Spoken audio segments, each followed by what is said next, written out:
Assalamualaikum, salam satu Nusantara. Bersua lagi dalam membongkar kisah sejarah dalam sejarah bangsa kita. Kali ini kami membawakan satu lagi topik menarik, yaitu riwayat Abdul Qahar Muzakkar semasa di Sulu. Mari sama-sama kita dengarkan apakah kisah sejarah bangsa kita untuk kali ini.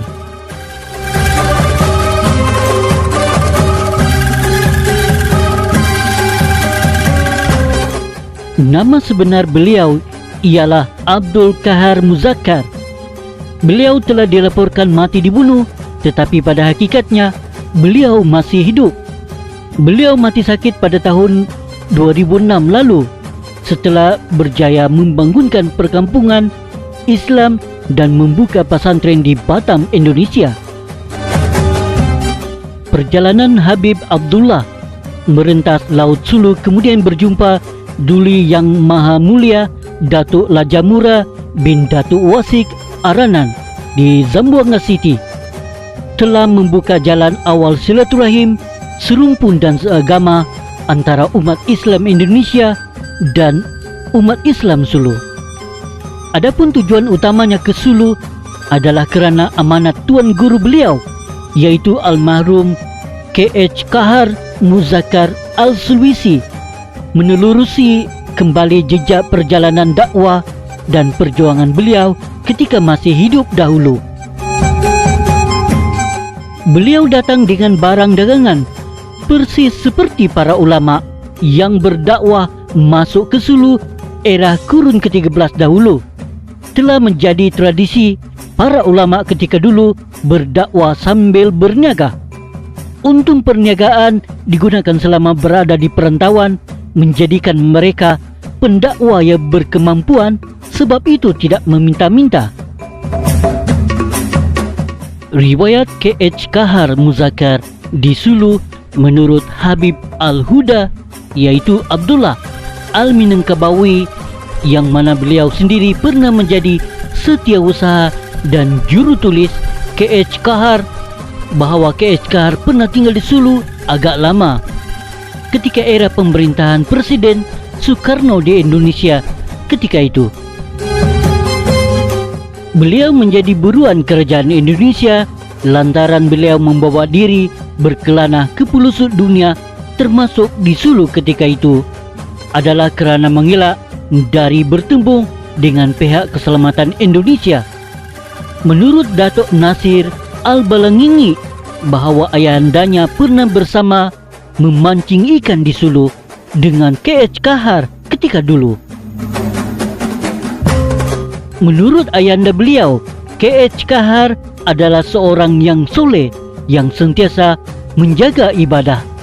Oleh kerana K.H. Qahar mempunyai ilmu ganjil, maka ramai dari kalangan mujahidin tausug belajar dengan beliau. Penulis bertanya, apakah ilmu ganjil K.H. Qahar itu? Datuk Nasir bercerita, ketika Qahar sedang buang hajat di satu tempat, tiba-tiba muncul seorang lelaki tausug dari arah belakangnya, lalu melepaskan tembakan satu klip tanpa henti ke arah beliau. Asap menyelubungi tempat pembuangan hajat sehingga Qahar tidak kelihatan dalam asap tebal tersebut. Bila asap hilang, kelihatan Qahar sedang berdiri dan membetulkan kainnya tanpa satu kecederaan pun di badannya, dengan izin Allah sambil berkata, sepatutnya kamu tunggu saya selesai membuang hajat dahulu, sambil tersenyum.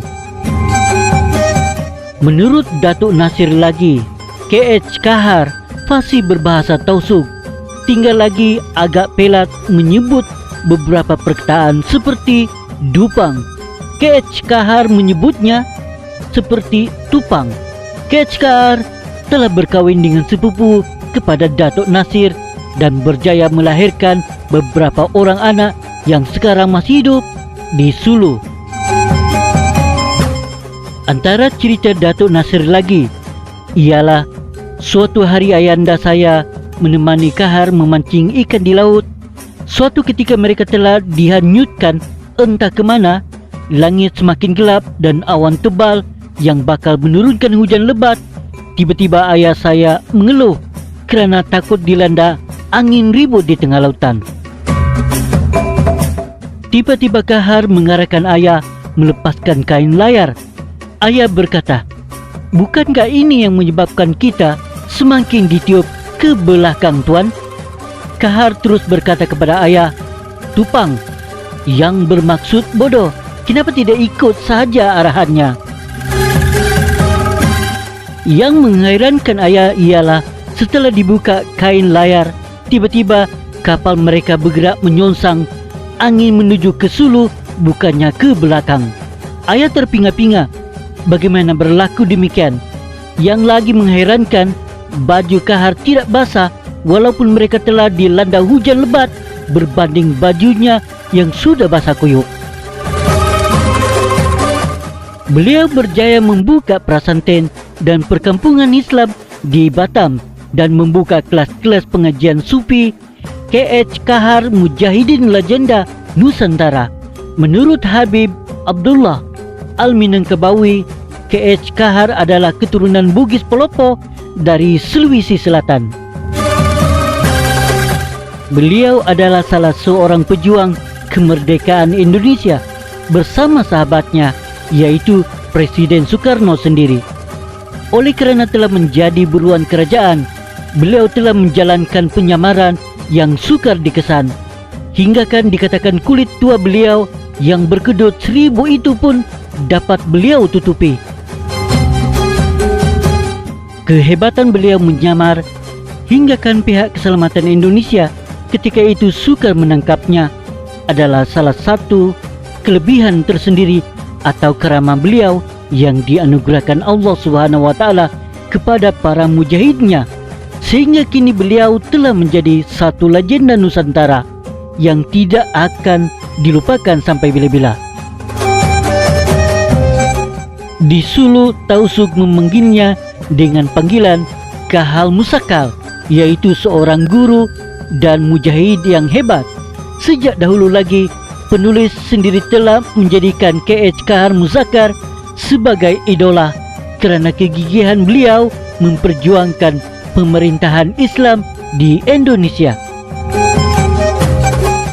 Beliau bukan sahaja seorang mujahid, malah juga sebagai murabbi yang ahli dalam ilmu mengenal diri menggunakan kaedah zikir dan tarekat sufi.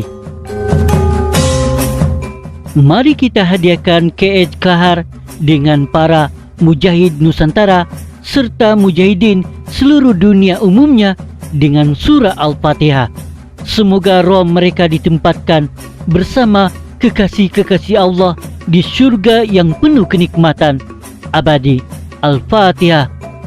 Dan tidak lupa juga kita hadiahkan Al-Fatihah kepada mujahidin era Moro National Liberation Front MNLF di Sulu dan Mindanao.